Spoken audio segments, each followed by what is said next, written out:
پاکستان اور New Zealand کے درمیان ٹیسٹ سیریز کے بعد 3 ون ڈے میچز کی سیریز کے لیے ٹیم کا اعلان آج کیا جائے گا۔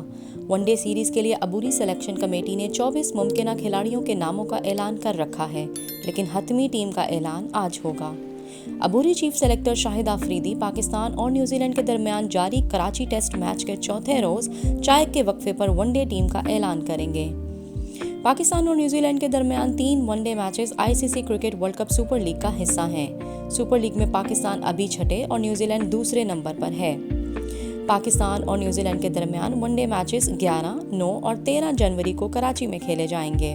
اعلان کردہ ابتدائی اسکواڈ میں بابر اعظم، محمد رضوان، عبداللہ شفیق، ابراہ احمد، عامر جمال اور حارث رؤوف شامل ہیں۔ اس کے علاوہ حسن علی، احسان اللہ، امام الحق، کامران غلام، محمد حارث، محمد نواز، محمد وسیم جونیئر، نسیم شاہ، قاسم اکرم اور سلمان علی آغا بھی اعلان کردہ اسکواڈ کا حصہ ہیں۔